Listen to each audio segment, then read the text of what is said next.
Hi, welcome to the latest Meeples and Milkshakes Board Game Cafe unboxing video. We've just got our shipment from Lion Rampant. This is all the stuff we were waiting for. We have people waiting for these games. And we are going to get underway with opening the first of 5 boxes. There's a lot of stuff in these, including the puzzles that we ordered. Azul, Splendor winner a few years ago, actually a couple years ago. This is an amazing family game, very easy to learn, plays very quickly, 20 minutes, half an hour tops. Very fun.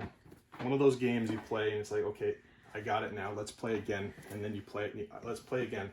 You're going to want to play this game a lot. We have a few copies of this. I believe 2 of them are actually already spoken for, so I think there's 1 left. Cockroach Poker Royale, or Royal.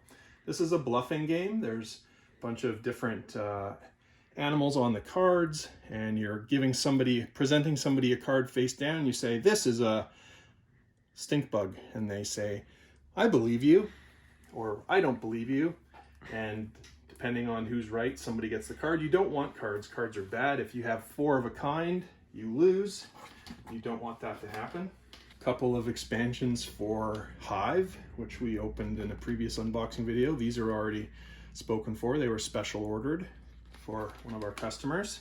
And here is Ticket to Ride London, which is a 2 to 4 player game. Plays awesomely at 2 players. A smaller board, a bit of a quicker play than a usual Ticket to Ride game, as well as the 2 to 4 player Ticket to Ride New York. Small boxes, smaller board, simpler game.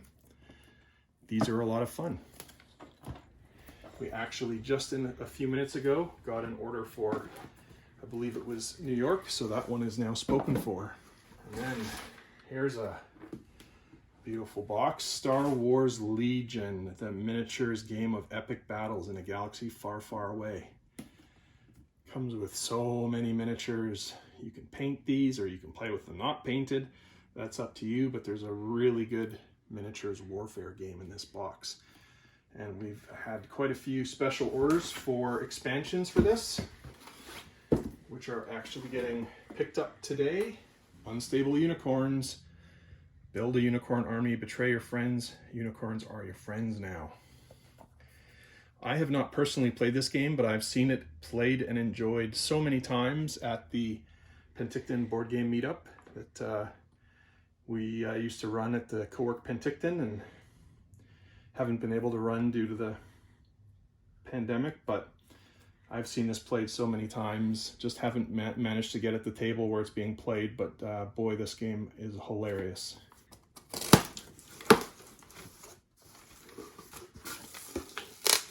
Both copies of Splendor, which are already spoken for. They're sold on the website already. Splendor. This was a runner-up to Camelot for the Spiel des Jahres Game of the Year a few years ago. Personally, I think it should have won, but this is maybe Camelot is more accessible for children, so that's maybe why this lost out. The box art looks very, very serious, but that's a very light, easy game. Beautiful components. This game, Century Spice Road, is actually very similar, and when it came out, some people called it a Splendor killer. I think over time, people have realized that they both have their ups and downs, and some people like both. I personally like playing both. This might be, I don't know, it's about the same in terms of complexity, and they both play very quickly. Really nice art and components in this game. This one plays to 5 players, whereas Splendor only plays to 4. Here we have the Biala 200-piece puzzle for kids from Schmidt. You can see the size of the piece right there, about the size of the thumb, a little bigger than my thumbnail. First puzzles, those are cute. There's a 100-piece version and a 200-piece version of that. Fog of Love. This is the heavy game. Wow. This is recommended by Shut Up and Sit Down. You might notice that I'm also recommended by Shut Up and Sit Down. This is official. Also the Dice Tower Seal of Excellence on this game. Fog of Love, romantic comedy as a board game. This game is a 2-player game, and it's generally meant for couples to play, although you don't have to. I have a friend in town who plays this with just friends, and they have a great time. Very interesting game. This game was described by one of my friends as the best experience he ever had playing a board game. This is Charterstone. It's a village building legacy game by Jamie Stegmaier. This is a legacy game. You will play 12 games of this during the campaign. It's not a role-playing game, it's a board game. And in this game, well, there's not a picture of the board on the back, but in this game there's a board, and you and your friends will be playing through a bit of a story. And every game, there's like a intro, you play the game, and then some things happen during the game where you get to open up new envelopes and new boxes with components that change how the game works, and the game is ever evolving. This, I mean, I played this. I would have to say it ranks right up there in the best experiences I ever had playing a game, but I don't make that statement as emphatically as my friend. Anyway, this is fantastic. I can't recommend this highly enough. Fantastic family game. Hey, that's my fish. This is a Sub-Zero game of fishy strategy for 2 to 4 players. I may have unboxed this before, I can't remember, but this is generally considered a kid's game, but I do know adults that enjoy playing this with their kids, and they enjoy it just as much as their kids. Lots of fun. Dutch Blitz. This is a wonderful good game. It's a Dutch game, and I'm really bad at this game, even though I'm part Dutch. I'm really bad at this game. It's a great fun game. I'm just not fast enough. You need to be fast. This is a game of like trying to be the first person to pick up a card from the table when you see the right card you want. I'm hopelessly slow. Can't do it. Red Flags. This was recommended to me by a friend. I haven't played this, but it's apparently very funny. It's the game of terrible dates. It's I think something like Joking Hazard or Cards Against Humanity. Something like that. I don't really know. But this was recommended to me, so I ordered it. And then Ghost Blitz Jr., the English version of the game. This is a kid's game, and I haven't personally played this, but it also came highly recommended for kids as one of the games that we should have. We're trying to focus on having games that families can provide for their young children during this difficult time. Fog of Love must be packed with stuff, because that is a heavy box. Oh. Getting a sneak peek there. Ooh, there we go. More puzzles. Gibson puzzles from Britain. Port Isaac, 500 piece. Another puzzle. Trooping the Color from Gibson's. I don't know how many pieces is this one. 500 as well, in a smaller box though. Kind of a nice box actually. You could do something with that box. Might be good for storing things after you're done with the puzzle. Yeah, very nice. Another puzzle. Vintage Fashion, Swing into Style. 1,000 pieces from Gibson. That one's a little different. If you're into fashion, it's a cool puzzle for you. This one, this one is sold. This was the first puzzle we sold actually on our site. Pork Pies and Pudding, and probably for good reason. It's a hilarious puzzle and lots of great detail, and I know that the family that ordered this is going to enjoy it. Here we go. The Harry Potter Hogwarts Battle Cooperative Deck Building Game. I've played this once and it was a lot of fun. Pretty easy to learn. And, you know, pretty thematic too. It actually made a lot of sense. And you get to work together as heroes in the Harry Potter world. And yeah, I can't say too much about this. I've only played it once a while ago, but I did have a lot of fun with it. There's expansions for this game as well, so plenty of replayability. Here is the European expansion, the first expansion to Wingspan. Sadly, I don't have the base game for sale yet. It is sold out, but it is on back order. Please do be aware, if you have this, you need to have Wingspan to use it. Wingspan is an amazing game. It was, I believe, the Spiel des Jahres last year. Game of the Year, designed by Elizabeth Hargrave. It's getting a lot of attention. There was a write-up about it in the New York Times. It's a fantastic game, one of my wife's favorite games. Wingspan and the European expansion just adds some more cards and some more things. Letter Jam. This is a cooperative word game, as it says on the box.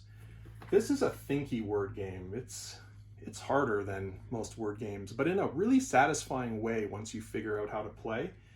It's a team game, and you have to really work together and think hard to play this game. It's a lot of fun. I've enjoyed this game at player counts ranging from 2 to 5. I've only played it at 6 players once. It didn't go as well. I don't know if it's the game doesn't scale well to 6 or it was just the experience we had. But from 2 to 5, we've had a lot of fun. I gave my copy of this game away years ago. I don't have it anymore, but No Thanks is a very, very light and quick playing take that game. Just trying to avoid having the bad cards. It's a lot of fun. 3 to 7 players. Plays fine at lower player counts. You don't need 7. 3 or 4 is fine. This is a very, very easy game to learn, quick to play, and yeah, I'm glad to have it again. It was hard to find for quite a while. Forbidden Desert. This is one of the early cooperative games. We've ordered a lot of cooperative games because they're a lot of fun, and some families prefer a cooperative aspect than a competitive aspect. Really nice art on this game, very easy to learn also, and yeah, you're trying to get out off the desert before you sink. I think it's sink. The Forbidden Island is the island is sinking. Can't remember how Forbidden Desert deals with that, but yes, it's something very similar. One more puzzle, the Cromer jigsaw puzzle. I believe it's 500 pieces as well. It is indeed. There you go. I like these small boxes that those puzzles are coming in.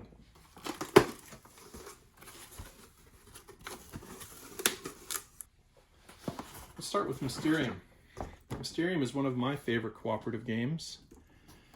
This is a game where one person is a deceased person who is trying to help the other players who play psychics determine how, where, and with what that person was murdered. It sounds like Clue, but it's not. You're giving the other players psychic visions in the form of these cards that have abstract art on them, and these cards, and trying to use those pictures as clues to guess who, where, and how, and what was the cause of death. This is a great game, quite fun. It's cooperative. You do need to work as a team to succeed in that game. That's one of the reasons I like it. The Magic Labyrinth, children's game. I have not played this, but this came highly recommended by several people, so I've ordered it. It's got some interesting mechanics to it. It's great for children. And then we have 2 copies of Ticket to Ride, 2 copies of Ticket to Ride Europe. Ticket to Ride, of course, is one of the most popular of the new modern board games, and for good reason. It's a lot of fun. It's quick to learn, and the type of game where you want to play it over and over and over again. Couldn't tell you how many times I've played this. It has to be in the hundreds of times. And then Europe was the second version of the game, adds a couple extra things. So if you want something a bit beefier than Ticket to Ride, Europe adds a couple things. It's not too much harder, but it's preferred by some just because it has a couple more mechanics in it. These games, Ticket to Ride games, play up to 5 players.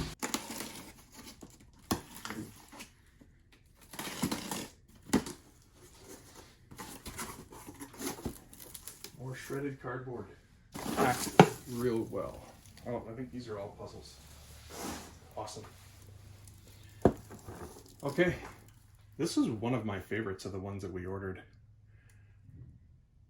Really like this one. 260 pieces. A couple smaller puzzles, smaller boxes, smaller puzzle count, 136. Couple Australian scenes here. There you go. The map of Germany. I know there's a lot of German people in Penticton, so thought somebody might find that interesting. Yeah, 1,000 pieces. Keep you busy for a while, I imagine. Gateway to Snowdonia. Really nice train puzzle with a castle and rolling hills in the background. Piccadilly, famous location in England. And the Caravan Chaos is kind of a silly puzzle. People on vacation. There we go. There's another Caravan Chaos and the Tour of Yorkshire. This is a bicycle race puzzle. Quite nice. Obviously the British influence is very heavy in these Gibson products. And then a couple games. One of which is already sold via the website. Thank you very much for your business. Tsuro. This is one of the easiest to teach and play games, but it is a lot of fun. We've had this game personally for 5 to 10 years or something at least, and we still play it. It's great, and it's very popular at the board game meetups, and I'm sure it'll be very popular at the Board Game Cafe once that's open. And then finally, Magic Maze, Seal of Excellence, nominated for the Spiel des Jahres in 2017. This is a hilarious game. You're trying to get, you are a bunch of dwarves that have, well, not just dwarves, but a bunch of weird fantasy characters that have decided to rob a shopping mall. Of course, that makes no sense at all, but that's what's happening here. And these fantasy creatures, people have to get out of the mall before they get caught by security. And the trick in this game is you're not allowed to talk to each other. You have to give clues about what to do and where to go and what needs to be done without talking.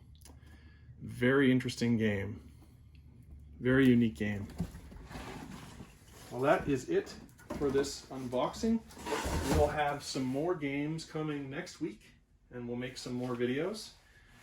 We're getting these orders, all these orders that we have, ready to fulfill. Some of them are getting picked up today at the shop on Westminster Avenue in Penticton.